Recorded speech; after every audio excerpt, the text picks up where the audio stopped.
Staten Island or Brooklyn, if you're buying in 2026 and you're torn between these two boroughs, I want to reframe the question for you because I think most people ask it wrong. This isn't really a question about which borough is better, it's a question about which lifestyle that you actually want. I'm Joseph with the Bridge and Boro Team at Real Broker, and I sell in both boroughs every single week. I'm out here, Brooklyn, Staten Island, crossing the Verrazano 100 times a week.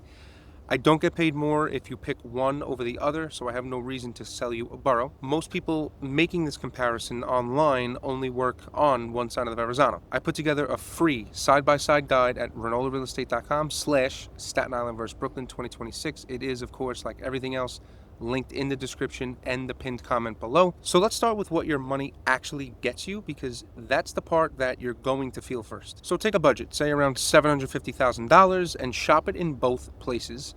You're going to be looking at two completely different kinds of homes. On Staten Island, that's usually a house. It's most likely going to be semi-detached. You're going to have a driveway, often a garage, a backyard, and you own the whole thing, right? In most of Brooklyn, that same budget is getting you an apartment, a co-op or a condo, less space, no driveway, no yard, and a monthly charge on top of your mortgage. And that's not me taking a side, that's just the trade. Your money generally goes further on Staten Island, and oftenly meaningfully so. But what you're buying in Brooklyn is location, walkability, the subway, proximity to Manhattan.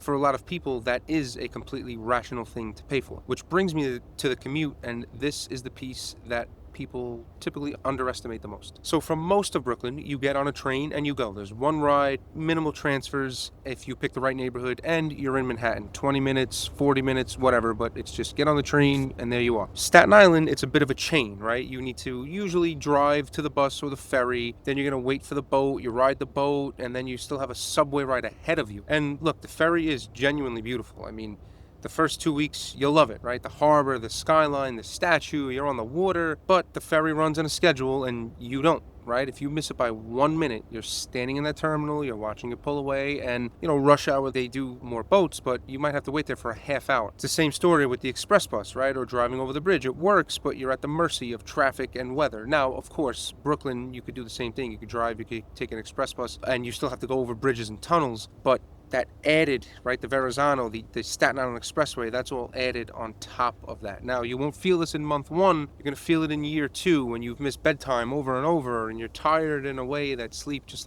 doesn't fix. If you have to be at a midtown desk 5 days a week, be very careful about Staten Island. I have watched it grind people down, myself included. For quite some time, I worked in Manhattan 5 days a week. It takes a toll on you from after quite some time. Now, if you work from home or in New Jersey or on the island or Brooklyn, that's going to disappear, right? Next, the car question, because this changes your entire monthly picture as well. Now, Staten Island assumes that you drive, right? Groceries, school, all of it. Parking is generally free because it's your driveway. Much of Brooklyn assumes you don't. And if you keep a car there anyway, you're either paying for a garage, you're paying the neighbor down the street to rent his driveway because he's the only one on the block with a private driveway, or you're playing that street parking game every week. So one place hands you a car you have to own, and the other gives you the option to not own one at all, and that's real money back in your pocket. Now, the part that buyers know the least about, which is the housing stock itself. Staten Island is overwhelmingly 1 and 2 family houses. Brooklyn, at most normal budgets, means co-ops and condos. And that matters more than people expect, because buying a co-op isn't really buying property. You're buying shares in a corporation that owns the building. And that means a board,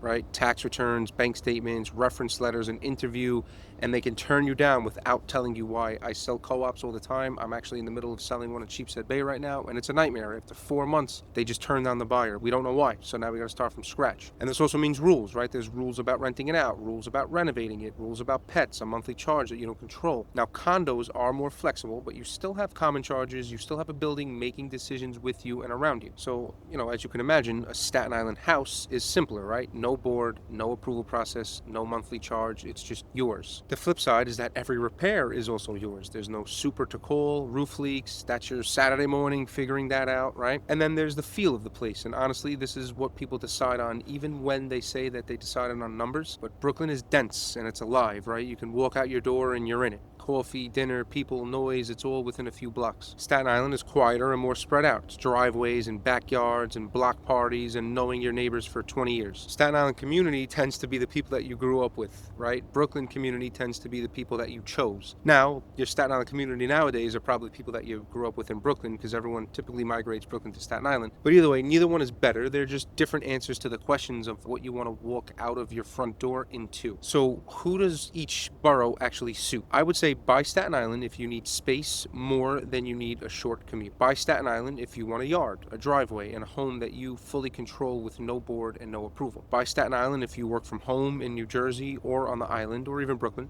so that commute penalty never really touches you. And buy Staten Island if you want a two-family where a tenant is going to help carry that mortgage, because that math genuinely works there in a way that it rarely does in Brooklyn, right? Because your two-family in Brooklyn might be 1.6 million, and it's... Now, buy Brooklyn if a short subway commute is non-negotiable, and be honest with yourself about whether it truly is. Buy Brooklyn if walkability is the actual reason that you want to live in New York and you'd rather be more in the middle of things than have a lawn. Buy Brooklyn if you can genuinely live without a car, because that's where a big chunk of your money comes back. And buy Brooklyn if you're at peace with a co-op or a condo, because at most budgets, that is what Brooklyn is. Of course, if you have a $5 million budget, we're talking about something completely different in either borough as well. I'm just talking to the general masses, people like myself, right? A regular, average New Yorker. So here's the test that I give my clients.